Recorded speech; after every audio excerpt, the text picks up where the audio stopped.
Okay, so I've done some other videos on this, which I could send you as well, but let me just walk you through what this looks like. So let's look at the tenant side. So begin here. Does your property have a federally backed mortgage? Fannie Mae, Freddie Mac, VA, FHA. I mean, there's a good portion of the country that has these type of mortgages, even in rental property. If it doesn't, the CARES Act doesn't apply, but let's say yes, and I'm a renter. So if you get, obviously talk to your manager, pay what you can, all these things to help. But down here, essentially until about July 27, I'm not sure exactly on the date because it's basically 120 days from the enactment of the law. And that puts you about July 27th. So if you come down here, there's no eviction for non-payment of rent and no fees or penalties for non-payment of rent. So that just shuts down all evictions on nearly, I would say, probably 2/3 of the properties in the country automatically, regardless of what a city does or anything else. There's also this one's kind of interesting, this 30-day notice. This has to do with a no-fault eviction. So just say I don't like how you smell, for example. I could just say, hey, I no longer wish to rent to you. I can't even give you that. Or if I want to move that back into my property, say I got a tenant living there and say, hey, I want to move back in. I lost my job over in Texas and I'm coming back here to Sioux Falls and I'd like to live in my property. Please move out. I can't even deliver you that 30-day notice to move out until after the 120 days has passed. So 5 months basically from now before I can actually move back into my own property. That's a pretty crazy one.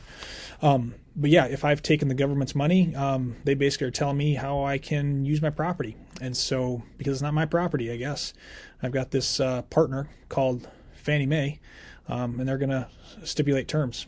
So that's essentially what's going on here. The other thing is, too, with people on these loans, right, it makes sense because here it's like, well, the tenant's not going to pay you rent. That sucks. But over here on both of these sides, if you're an owner with these, of course, you can get the forbearance.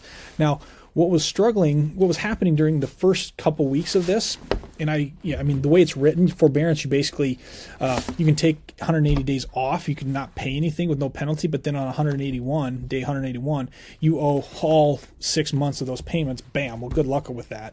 And now just today, and I got to make a video on that here shortly, but the Fed came out and kind of smacked these servicers on the hand and said, no, you have to, in good faith, try to find a way to help them. So again, don't quote me on that. I'm still researching that myself, but just know that that also is being worked out so that, and of course this thing gets passed and now all the regulations have to get worked out.